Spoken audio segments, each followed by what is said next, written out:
Hello friends, welcome back to creation class. दोस्तों, last time हम लोग वेन डायग्राम के बारे में डिस्कस कर रहे थे और हम एनसीईआरटी की एक्सरसाइज को सॉल्व कर रहे थे। तो आइए स्टार्ट करते हैं अपना नेक्स्ट लेक्चर।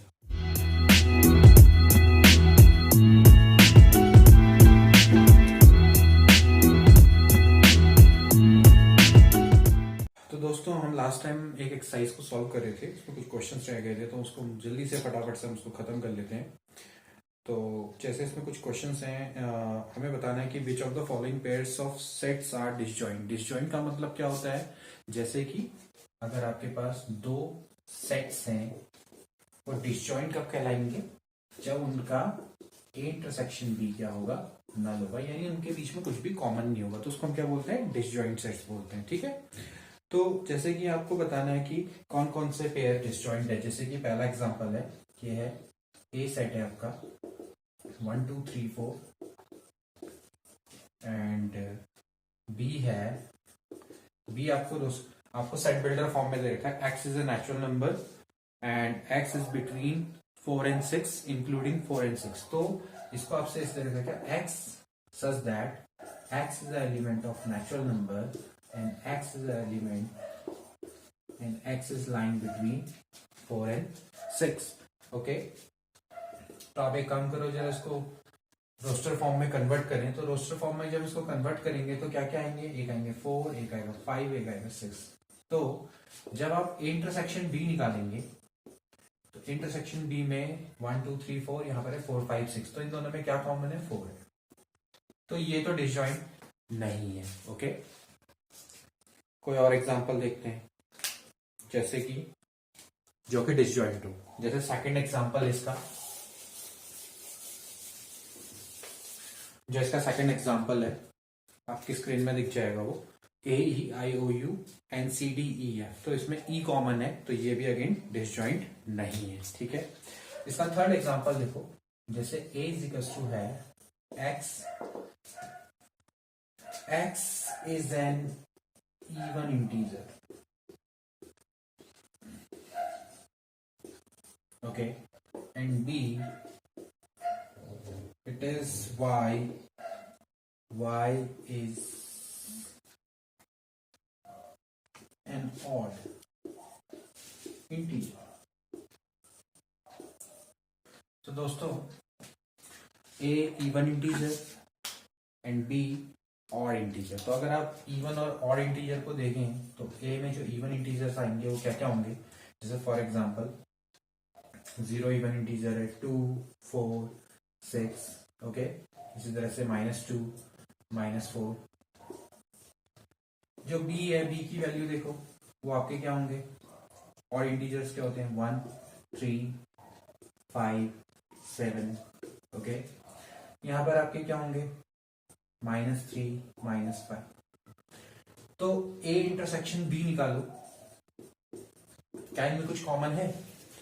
डेफिनेटली नहीं है। तो ये कैसे सेट्स हैं? डिसजॉइंट सेट्स हैं। ओके, तो आपको पता लग गया होगा, बहुत सिंपल सा है। ए इंटरसेक्शन बी जिसमें क्या होता है? नल होता है, उसको क्या बोलते हैं? Disjoint sets. जैसे हमें दिया हुआ है ए इज इक्वल्स टू है 3 6 9 12 15 18 and 21 and B is equals to है 4 8 12 16 20। Now we have to find a minus b। a minus b को हमने डिफाइन किया था, the elements of a which are not in b। इसका मतलब है a के वो एलिमेंट जो b में नहीं है। तो यानी कौन कौन सा एलिमेंट नहीं है b में? 3 नहीं है, 6 भी नहीं दिखाई दे रहा है, 9 12 है, 15 भी नहीं है, और 18 भी नहीं है, और 21 भी नहीं है। तो यानी क्या हो जाएगा आपका? 3 6 9 15 18 एंड 21। ओके, तो सिमिलरली इसके जो बाकी के अदर ऑप्शंस हैं, आप उसको आसानी से फाइंड आउट कर सकते हैं। ठीक है ना? इसी तरह से सिमिलरली क्वेश्चन नंबर 10th भी है, A B C D Y X is equals to A B C D Y is equals to F B D G, find x minus Y, Y minus X and X intersection Y. तो बहुत easy सा question, आप इसको कर लेंगे। ठीक है, इसके अलावा Another question like R is a set of real number, Q is a set of rational number. What is R minus Q? Interesting सा क्वेश्चन है, देख लेते हैं. R is a set of real number and Q is a set of rational number. Okay, so आपको R minus Q निकालना है. ठीक है, आपको पता है कि कोई भी जो रियल नंबर होता है वो दो नंबर से बना होता है. ओके, एक होते हैं रेशनल, एक होते हैं इरेशनल. तो यहां पर जो ये है रेशनल नंबर. ओके, तो आर में से अगर आप रेशनल नंबर को हटा दोगे तो आपके क्या बन जाएंगे? इरेशनल नंबर बन जाएंगे. तो आर माइनस क्यू डेफिनेटली क्या होना चाहिए? Irrational number. ठीक है, क्लास 9th में ये टॉपिक है कि जो रियल नंबर होते हैं वो रेशनल और इरेशनल से मिलकर बनते हैं. ओके, तो अगर आप रियल नंबर में से रेशनल को हटा दोगे तो ऑब्वियसली क्या बच जाएंगे? इरेशनल नंबर बच जाएंगे. तो आर माइनस क्यू क्या होता है? इरेशनल नंबर होता है. ओके, इसके बाद state which of the following statements are true or false. Okay, ये आपने देखने हैं. 2, 3, 4, 5 and 3, 6 are disjoint sets. Is there anything common? No. तो they are disjoint. Yes, this is true. AEIOU and ABCD, इसमें क्या है? डिसजॉइंट. क्या है? डिसजॉइंट है? नहीं, क्योंकि इसमें A कॉमन है. ओके, सो इस तरीके से आप ये सारे के सारे जो सेट्स के जो आपके एक्सरसाइजेस के क्वेश्चंस आप कर सकते हैं. बहुत सिंपल है. Okay, and we have discussed about the complement of a set. उसको हमने कैसे रिप्रेजेंट करते हैं उसको हम एक बार देख लेते हैं फिर से. A dash is equal to होता है x such that x is not an element of A and x is an element of superset. इसको चाहो तो रिप्रेजेंट करो ना करो, यानी सीधी बात है जो ए के एलिमेंट नहीं है, जो ए में सुपरसेट्स के वो एलिमेंट जो कि ए में नहीं है. तो ए डैश एक्चुअली क्या है? कॉम्प्लीमेंट है. कॉम्प्लीमेंट का मतलब ही क्या होता है? पूरक, यानी पूरा करने वाला. ओके, तो यानी सीधी सीधी सी बात है, अगर आपका ये एक सुपरसेट है और ये अगर ए है तो ये बाकी का पार्ट क्या है? ए डैश है. तो यानी ए का अगर हम यूनियन ए डैश करेंगे तो इन दोनों को मिला के क्या बनेगा? एस बनेगा. ओके, एंड डेफिनेटली ए और ए डैश के बीच में कुछ भी कॉमन नहीं होगा, तो ए इंटरसेक्शन ए डैश क्या होना चाहिए? नल होना चाहिए. ओके, यानी ए और ए डैश आपस में क्या होते हैं? डिसजॉइंट होते हैं. ठीक है ना. एक और थ्योरी जो यहां से निकल जाती है कि एस में से अगर आप ए को हटा दो तो आपके को क्या मिलेगा? ए डैश मिलेगा. ओके, सिमिलरली एस में से अगर आप ए डैश को माइनस करोगे तो क्या मिलेगा? ए मिलेगा. ओके, तो ये 1, 2, 3, 4, ये 4 रिजल्ट आपको ध्यान में रखनी है. ओके, एक्चुअली होता क्या है कि जैसे जैसे हमें चीजें क्लियर होती चली जाती हैं तो ये जो फॉर्मूलाज हैं ये हमको याद होते चले जाते हैं, क्योंकि ये बेसिक है ना.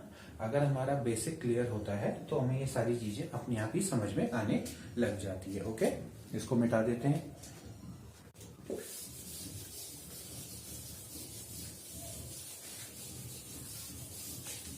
One more thing which is very very important. a minus B को मैंने आपको बताया था थ्योरेटिकली हम कैसे शो करते थे. This is x such that x is an element of A and x is not an element of B. ठीक है, तो यहां से आप एक चीज और डिस्कस, आप एक फॉर्मूला और निकाल सकते हैं जो कि आपको दिख रहा है. मैंने आपको बताया था एंड जो साइन होता है वो इंटरसेक्शन को रिप्रेजेंट करता है. ठीक है, and x is not a element of b, यानी किसको रिप्रेजेंट करेगा? b डैश को, यानी b कॉम्प्लीमेंट को. तो आप a एंड का मतलब क्या हो जाएगा? Intersection x is not element of b, यानी b डैश. तो a माइनस b को हम क्या लिख सकते हैं? a intersection b complement. ये भी बहुत इंपॉर्टेंट फॉर्मूला है, बहुत जगह पूछा जाता है, बहुत आता भी. ठीक है, इसी तरह से b माइनस a है, b माइनस a को हम क्या लिखेंगे? b इंटरसेक्शन a डैश, या a, या इसको क्या बोलेंगे? a complement. ओके, इसके बाद आती हैं few properties of complements set. ठीक है, सबसे पहला आता है जो कि मैंने आपको पहले ही बताए थे, कॉम्प्लीमेंट्स लॉ. कॉम्प्लीमेंट लॉ के बारे में we have already discuss that A union A dash होता क्या है? एस.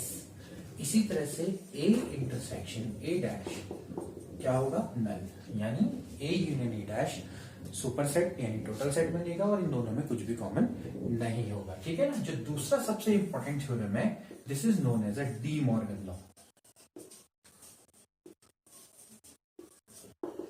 देखो डी मॉर्गन लॉ बहुत ही ज्यादा इंपॉर्टेंट हम कह सकते हैं एक लॉ है, ठीक, उसको हमें ध्यान में रखना जरूरी है। इसके दो पार्ट हैं। पहला ये होता है कि ए यूनियन बी का complement, okay, A union B का कॉम्प्लीमेंट होता है ए कॉम्प्लीमेंट इंटरसेक्शन। देखो यूनियन किस में कन्वर्ट हो जाएगा, इंटरसेक्शन में, बी कॉम्प्लीमेंट। इसको हम विद एग्जांपल बहुत इजीली प्रूफ कर सकते हैं। ठीक है ना। सिमिलरली ए इंटरसेक्शन बी का कॉम्प्लीमेंट ये होगा A complement union B complement. बहुत इजी टू अंडरस्टैंड है एंड बहुत इजी टू रिमेंबर है। ठीक है, यानी बहुत इजी से हम इसको याद कर सकते हैं। ठीक है ना।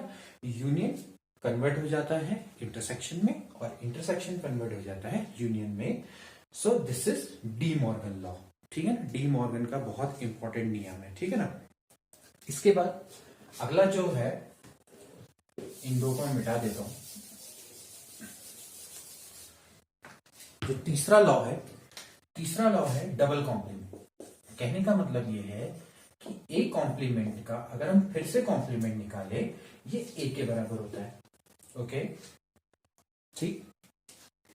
And now fourth, which is again, आप बहुत इजीली इसको समझ सकते हैं कि देखिए जैसे हमारे पास एक सेट है टोटल।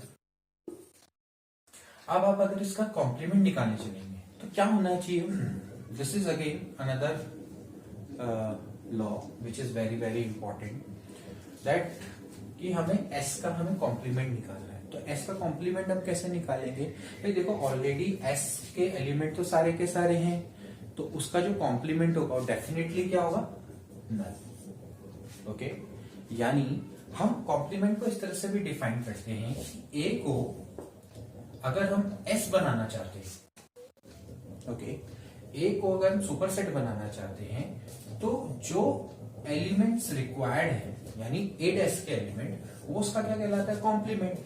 अब एस को एस बनाने के लिए क्या रिक्वायर्ड है, ऑफ कोर्स नल।